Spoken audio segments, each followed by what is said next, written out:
Ini ada mantan murid suruh dosennya mempelajari ini tadi. Ya, salah satu murid di Undip, yang kemudian juga Pak Hasim itu asisten saya. Jadi ini kok saya...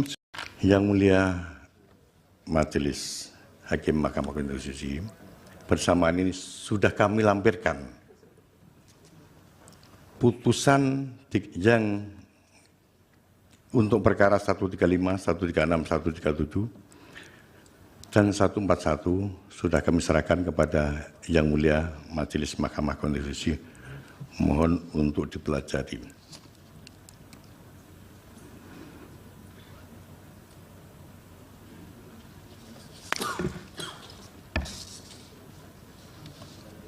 kasih sekali lagi atas kesempatan yang diberikan kepada DKPP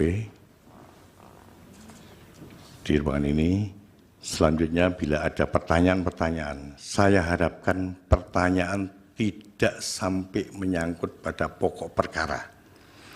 Karena bagaimanapun DKPP meskipun sebagai penyelenggara pemilu diberi tugas sebagai majelis etik yang secara etika tidak dibenarkan membicarakan putusan DKPP di luar persidangan.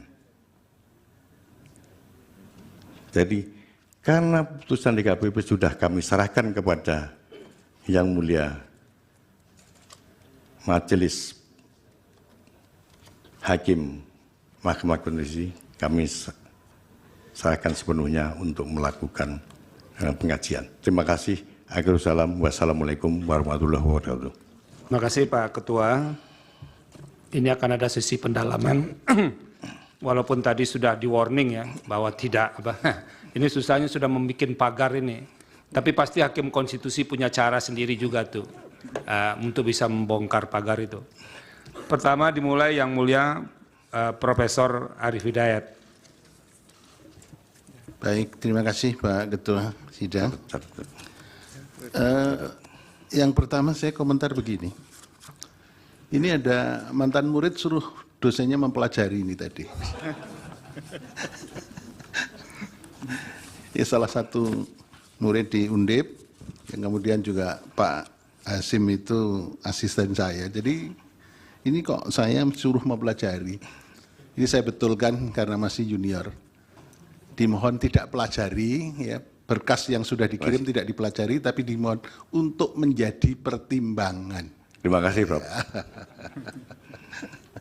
Baik. Terus kemudian begini, DKPP itu kuasi peradilan etik ya, berarti ya. Benar.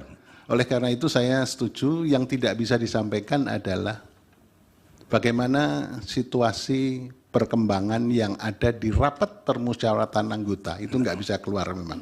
Itu independensi. Ya, tapi kalau ada beberapa hal yang kita tanyakan, mestinya ini juga karena badan peradilan yang pengen untuk mengetahui semuanya, ya harus dibuka. Jadi batas-batasnya adalah apa yang berkembang dalam rapat permusyawaratan anggota DKPP itu nggak bisa. Misalnya itu tadi ini yang selingkuh, ini yang minum keras siapa, ini nggak usah. Ya, tapi pokok-pokok yang dihasilkan bisa disampaikan kita secara terbuka. Dan ini untuk menjadi pelajaran bagi seluruh bangsa Indonesia karena mendapat respon yang sangat positif dari masyarakat Indonesia di persidangan Mahkamah Konstitusi. Baik, yang pertama begini. Saya pengen mengetahui bagaimana ketaatan para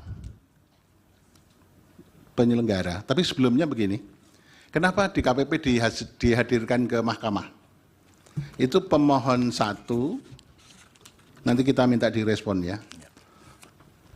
Yang Mulia Majelis Hakim Mahkamah Konstitusi atas beberapa pertanyaannya, terutama senior saya, dosen saya dulu, Prof. Arief, terhadap pencalonan Capres dan Cawapres, apakah ada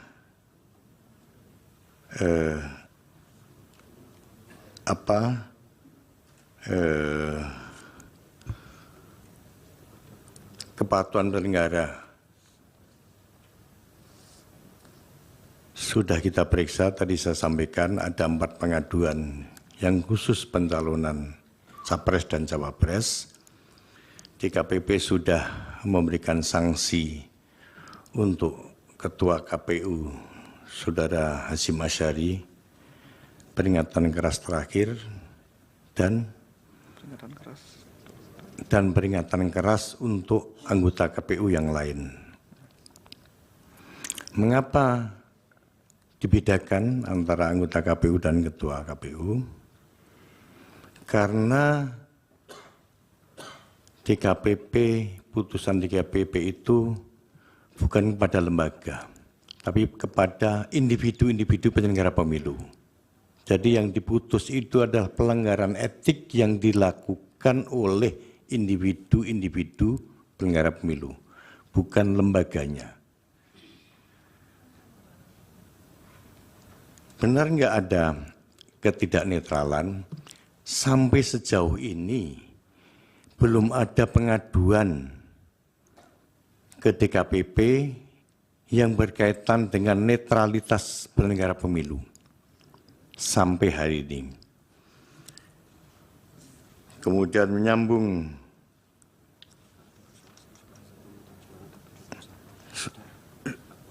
menyambung pertanyaan